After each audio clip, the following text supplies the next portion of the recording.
নমস্কার বন্ধুরা, আমি আপনাদের বন্ধু ডক্টর শ্রী সুব্রত। শ্রী সুব্রত অ্যাস্ট্রোলজিক্যাল কনসালটেন্টসের পক্ষ থেকে আপনাদের জানাই শুভেচ্ছা। সম্পূর্ণ বিজ্ঞান ভিত্তিক ও শাস্ত্রসম্মত জ্যোতিষ আলোচনা শুনতে ও দেখতে এবং মনস্তাত্ত্বিক পরামর্শ পেতে আমার চ্যানেলটি সাবস্ক্রাইব করুন। পরিষ্কার পরিচ্ছন্ন ঘর যেমন দেখতে ভালো লাগে, একই সঙ্গে সেই ঘরে মা লক্ষ্মী বসবাস করেন এবং আমরা সকলেই জানি মা লক্ষ্মী যে ঘরে বিরাজ করেন সেখানে কখনো টাকা পয়সা ধন রত্নের অভাব হয় না। তবে মায়ের কৃপা পেতে লাগে সব থেকে বেশি যা জরুরি সেটি হলো আপনার ঘরদোর সবসময় পরিষ্কার রাখা।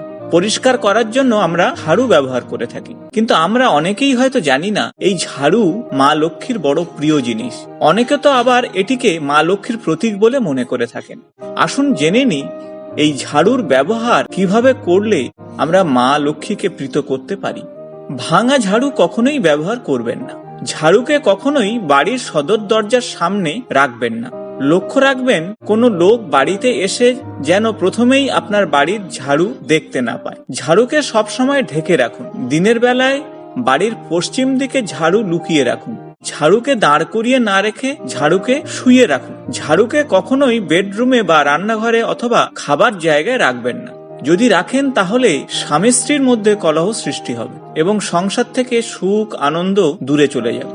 ঝাড়ুকে কখনো পায়ে মারাবেন না। কথিত আছে যে মা লক্ষ্মী রুষ্ট হন, আর মা লক্ষ্মী একবার কুপিত হলে সেই সংসারে আর্থিক উন্নতি একেবারেই হয় না। বাড়ির কোনো সদস্য কোনো কাজের জন্য বাড়ি থেকে বেরিয়ে যাওয়ার পর ঝাড়ু দেবেন না, এতে সেই মানুষ কখনোই কাজে সফল হবে না। ঝাড়ু দেওয়ার পর ঘর মোছার জলে কিছুটা লবণ মিশিয়ে নিন, এতে বাড়ির নেগেটিভ এনার্জি দূর হয়ে যাবে।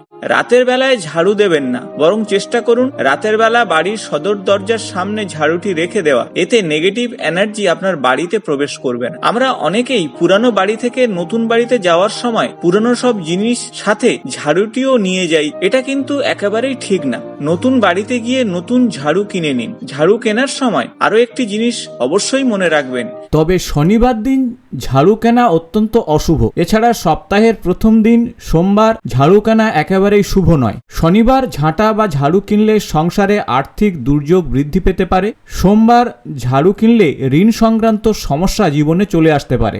সেক্ষেত্রে শাস্ত্রমতে আপনারা ধনতেরাসের সময় বা দেওয়ালির সময় আপনারা ঝাড়ু কিনতে পারেন। এছাড়া মঙ্গল এবং শুক্রবার দিন ঝাড়ু কেনা অত্যন্ত শুভ এবং শাস্ত্রমতে নতুন ঝাড়ু বৃহস্পতিবার কিংবা শুক্রবার ব্যবহার করলে অত্যন্ত শুভ ফল পেতে পারেন। কৃষ্ণপক্ষে ঝাড়ু কিনলে শুভ বলে মনে করা হয়। এবং যখনই ঝাড়ু কিনবেন একসঙ্গে 3টি করে ঝাড়ু কিনবেন। কখনো কোনো ব্যক্তি বা প্রাণীকে ঝাড়ু দিয়ে মারবেন না, এতে মা লক্ষ্মী রুষ্ট হন এবং তিনি সেই মুহূর্তে গৃহত্যাগ করেন।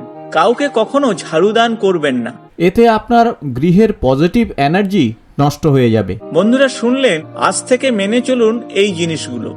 এতে মা লক্ষ্মী সর্বদা আপনার উপরে সন্তুষ্ট থাকবেন এবং আপনার ধন রত্নে ভরে উঠবে সংসার। বন্ধুরা, যদি ভিডিওটি ভালো লেগে থাকে তাহলে বন্ধুদের সঙ্গে শেয়ার, লাইক ও কমেন্টস করতে ভুলবেন না। নিয়মিত আমার চ্যানেলের আপডেট পাওয়ার জন্য সাবস্ক্রাইব করে বেল বাটনটি প্রেস করবেন। আজ এই পর্যন্ত, নমস্কার।